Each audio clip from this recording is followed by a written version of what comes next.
Good morning everyone. बेटा आज हम क्लास 9th की साइंस सब्जेक्ट की वर्कशीट नंबर 8 जो कि आपकी 23/7/2021 के लिए आई है, इसको आज डिस्कस कर रहे हैं। आज की वर्कशीट का जो टॉपिक है वो है गति। सबसे पहले यहाँ पर बच्चे अपना नाम लिखेंगे और यहाँ पर क्लास टीचर का नाम लिखेंगे। ठीक है बेटा।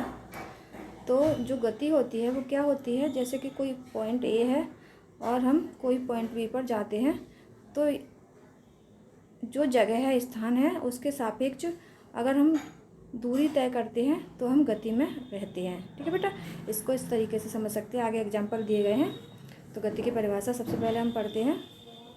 गति, यदि कोई वस्तु जैसे रेल है किसी स्थायी बिंदु जैसे रेलवे स्टेशन के सापेक्ष अपनी स्थिति बदलती है तो हम कह सकते हैं कि वह वस्तु गति में है।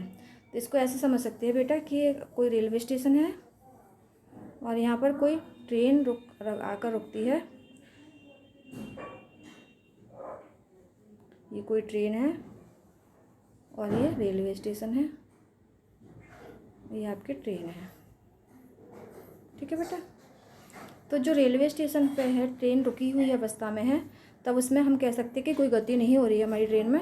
अगर लेकिन ट्रेन इसके आगे बढ़ती है, आगे की ओर बढ़ती है समय के साथ में, तो ये पॉइंट ए है और अगर पॉइंट बी पर ट्रेन हमारी आ जाती है तो हम कह सकते हैं कि जो रेलवे स्टेशन है इसके सापेक्ष स्थिति में हमारी ट्रेन क्या कर रही है, गति कर रही है। ठीक है बेटा। अब वर्कशीट में आगे की ओर बढ़ते हैं। तो यहाँ पर कुछ गति के प्रकार बताए हैं। गति के प्रकार जैसे सरल रेखी गति, वर्तुल गति, आवर्ती गति और दोलन गति। तो इनको समझ लेते हैं बेटा।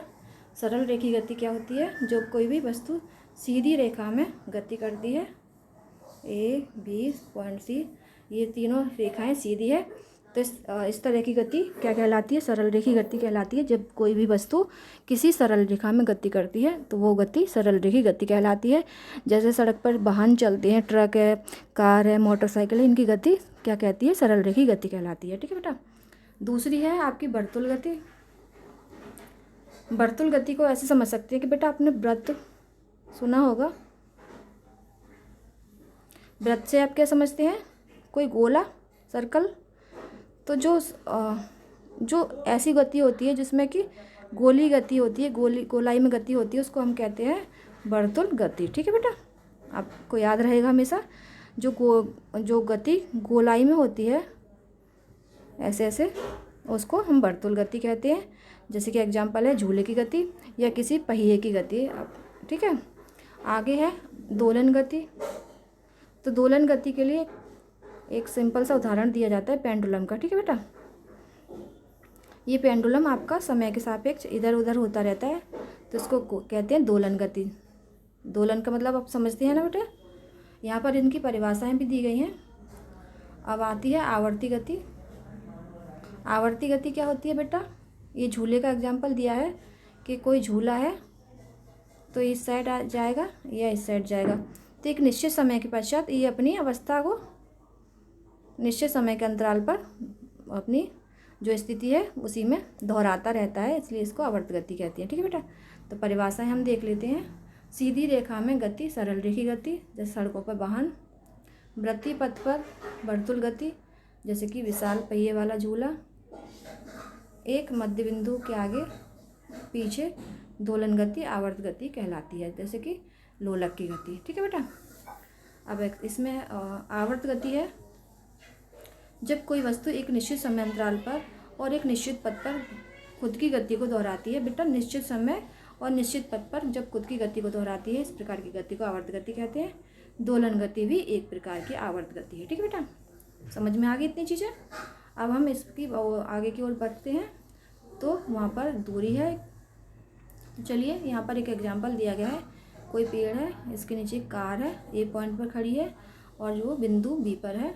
तो जो बिंदु ए है वहाँ से बिंदु बी तक पहुँचने में कुछ दूरी तय की गई है, जैसे कि 10 किलोमीटर की दूरी तय की गई है। ये इसकी दूरी हो जाती है। किसी बिंदु से किसी बिंदु बी तक पहुँचने में जो उसकी तय की गई रास्ता है उसको दूरी कहते हैं। चलिए पढ़ लेते हैं। किसी वस्तु द्वारा किन्हीं दो बिंदुओं प्रारंभिक और अंतिम स्थिति। बेटा ये प्रारंभिक स्थिति ए है और अंतिम बी है। तो बीच की कुल लंबाई दूरी कहलाती है, क्योंकि कुल लंबाई यहाँ पर 10 किलोमीटर दी गई है, तो ये 10 किलोमीटर आज की चली गई दूरी है। ठीक है बेटा, इसके आगे क्वेश्चन आंसर हैं आपके। तो चलिए क्वेश्चन आंसर पहला देखते हैं। 3 प्रकार की गति के नाम बताइए और 2-2 उदाहरण दीजिए। तो बेटा एक सरल रेखी गति हो गई, एक वृत्तीय गति हो गई और एक दोलन गति हो गई। यहाँ से लिख सकते हैं, ये लिख लिया तीनों, और एक एक एग्जाम्पल दिए गए हैं और एक एक एग्जाम्पल आप अपने आप से खुद से लिख सकते हैं। ठीक है बेटा। दूसरा क्वेश्चन है, किसी वस्तु द्वारा तय की गई दूरी किस अवस्था में शून्य होगी। तो बेटा कोई भी अवस्था होगी, शून्य नहीं हो सकती दूरी, क्योंकि दूरी कभी भी शून्य नहीं होती। विस्थापन शून्य अवश्य हो सकता है कि दूरी हमेशा कुछ दूरी कुछ ना कुछ मान रहेगा उसका, कभी शून्य नहीं हो सकती। तो आप नहीं लिख लेंगे कि कभी किसी भी अवस्था में शून्य नहीं हो सकती बेटा। ठीक है। थर्ड क्वेश्चन है, यदि आपके घर और स्कूल के बीच की दूरी 2 किलोमीटर है और आप रोज़ स्कूल जाते हैं, 5 दिनों में अपनी कितनी दूरी तय करेंगे। तो माना कि ए पॉइंट पर आपका घर है और ये बी पॉइंट पर स्कूल है, जो होम है ये स्कूल है, तो दूरी कितनी है 2 किलोमीटर। तो आप रोज़ जा रहे हो तो मतलब रोज़ आ भी रहे हो। ठीक है बेटा। तो 2 + 2 2 किलोमीटर आप चलेंगे, 2 किलोमीटर आप आएंगे, तो टोटल 4 किलोमीटर हो गई। आप कितना पूछा है 5 दिनों में, तो 5 दिनों में आप कितना चलेंगे 20 किलोमीटर। ठीक है बेटा, आपको समझ में आ गया होगा। तो 5 दिनों में आप 20 किलोमीटर चलेंगे। अगला है, पृथ्वी लगातार घूम रही है और गति कर रही है। तो इसका क्या अर्थ हुआ कि पेड़ भी गति कर रहे हैं। तो इसको हम एग्जाम्पल के द्वारा एक चित्र बनाकर समझ सकते हैं। कोई ये पृथ्वी है हमारी, अर्थ है, तो बेटा अर्थ पे पेड़ इस तरह से लगे रहते हैं। ये मान लीजिए हमारे पेड़ लगे हैं और हम भी यहीं पे खड़े होते हैं। हम लोग एक ये हैं हम। तो अगर पृथ्वी घूम रही है, यहाँ से मान लीजिए यहाँ पर घूम रही है पृथ्वी, यहाँ से यहाँ पर घूम रही है, तो बेटा हम भी तो घूम रहे हैं। तो हम क्यों नहीं क्योंकि हम पृथ्वी के साथ हम भी घूम रहे हैं, तो इस कारण से हमें कोई गति नहीं दिखाई देगी। तो पेड़ भी गति नहीं करते हैं। क्यों नहीं करते हैं ये आप अच्छी तरह से लिख सकते हैं आप। तो इसके साथ ही आपकी वर्कशीट कंप्लीट होती है। समझ में आ गई होगी अब वर्कशीट। अगर वीडियो अच्छी लगती है तो वीडियो को लाइक करिए, शेयर करिए, कमेंट करिए, और अगर आप चैनल पर पहली बार विजिट कर रहे हैं तो चैनल को सब्सक्राइब जरूर कर लें। वीडियो देखने के लिए धन्यवाद।